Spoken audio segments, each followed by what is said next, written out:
তুই আমার পাশে কি করিস? আর আমার জামা কোথায়? আমি তো আপনার রুমে থাকতে চাইনি, আপনি নিজেই আমাকে বাধ্য করেছেন। আর তাছাড়া আপনি আমার বউ, আমি আপনার সাথে থাকতেই পারি। আপনার উপর আমার অধিকার সবচেয়ে বেশি। এই শুয়োরের বাচ্চা, কি বললি তুই? কোনো ছোট লোক আমার স্বামী হতে পারে না। আর তোকে না বললাম আমার কাছে স্বামীর অধিকার চাইবি না? আমার সব তো নষ্ট করে দিলি। আর কি বাকি রাখছোস? আর আমি তোকে কি বাধ্য করেছি? কালকের ঘটনা ভুলে গেলেন নাকি? আপনার জন্যই সব হয়েছে। আর আমি আমার বউকে আদর করছে, অন্য কাউকে না। আমি যদি জানতাম আপনি কালকে ওইরকম কিছু একটা করবেন, তাহলে কোনোদিনও আপনার সাথে যেতাম না। জানেন কালকে আপনার সাথে কি হয়েছিল? আমি কিছু শুনতে চাই না। আর তুই কুত্তার বাচ্চা আমার সাথে এমনটা করতে পারলি? আমি তোকে স্বামী হিসেবে মানি না বলেই তুই সুযোগ খুঁজছিলি, তাই না? আর সেই সুযোগ পেয়ে গেলি আর কাজে লাগিয়ে ফেললি। ছি! আপনি আমার পুরো কথাটা শুনছেন না কেন? আমার চোখের সামনে থেকে সরে যা, আমি তোকে দেখতে পারছি না। আমি নিশ্চুপ থেকে তাকে বললাম, কালকে রাতে আপনি নেশা করে সেন্স ছিল না। আর এই সুযোগ নিয়ে আপনার বান্ধবীর ভাই আপনার সাথে খারাপ কিছু করতে চাচ্ছিল।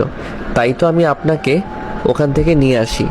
বাসায় নিয়ে আসার পর আপনার সেন্স ছিল না বলে আমাকে জড়িয়ে ধরেছিলেন এবং ছাড়ছিলেন না। আমি অনেক চেষ্টা করে নিজেকে ছাড়াতে না পেরে এই দুর্ঘটনাটা ঘটে। এরপর রুবি আমার সব কথা শুনে বলল, আমি তোর কথা বিশ্বাস করি না। তুই মিথ্যা কথা বলতেছিস আমার সাথে।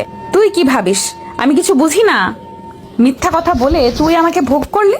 সত্যি কথা, আমি মিথ্যা বলতেছি না, আমাকে বিশ্বাস করুন। বিশ্বাস করি না ছোট লোকের বাচ্চা, তুই চলে যা আমার সামনে থেকে। আর কোনোদিনও আসবি না। তোকে আমি একটু ভালো ভাবতাম। আমি জানতাম না তোর চরিত্র এইরকম। এই শিক্ষা দিয়েছে তোর বাবা মা? এতই যদি শরীরের চাহিদা থাকতো পুত্রালয়ে যাইতি। এসব কথা শুনে আমার রাগ উঠে গেল। সে আমার চরিত্র নিয়ে কথা বলল। এতদিন সবকিছু সহ্য করেছি শুধু ভালোবাসি বলে, কিন্তু আর না, এত কিছু আর আমি মেনে নিব না। রুবির জন্য আমার মনে যতটুকু ভালোবাসা ছিল তা আজ ঘৃণায় পরিণত হলো।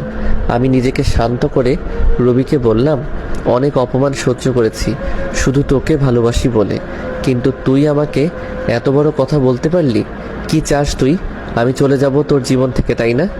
রুবি আমার কথা শুনে কিছুটা অবাক হলো, কারণ আজ পর্যন্ত রুবিকে কখনো তুই করে বলিনি। সে আমার দিকে চেয়ে বলল, আমি চাই তুই আমার জীবনে কখনো ফিরে আসবি না।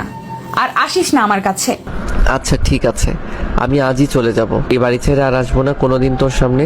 তোর প্রতি আমার আজ থেকে আর কোনো ভালোবাসা নেই, যা আছে সব ঘৃণা। ভালো থাকিস। আর কোনোদিন তোর পিছু পিছু এসে বলবো না ভালোবাসি। এ কথা বলে ব্যাগে প্রয়োজনীয় জিনিসগুলো নিলাম, সাথে রুবির একটা ছবি নিলাম।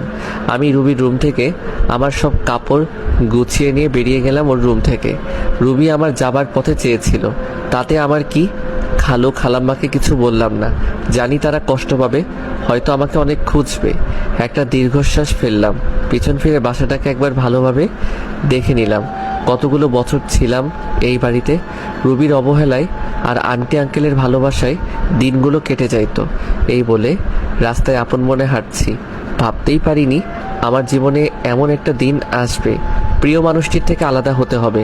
বিধাতা কেন আমাকে এমন পরীক্ষার সম্মুখীন করলেন? কেন এত অবহেলিত আমি রুবির কাছে? কেন বুঝে না ওকে সত্যি ভালোবাসি? তবে ওর থেকে দূরে গিয়েও যদি ও আমার ভালোবাসা বোঝাতে পারি তাহলে তাই করব। চলে যাব অনেক দূরে, আর আসবো না ওর কাছে। আর কাউকে ছোট লোক বলতে হবে না, আর কাউকে গালাগালি করতে হবে না। আর কালকের কথাগুলো ভাবতে লাগলাম, কি থেকে কি হয়ে গেল। সামান্য ভুলের জন্য এত বড় শাস্তি পেতে হচ্ছে। কালকে রাতে যদি নিজেকে একটু কন্ট্রোল করতে পারতাম তাহলে আর এমন একটা সময় দেখতে হতো না। বুক ফেটে কান্না আসতে লাগলো। ভাবতেই কেমন জানি লাগে।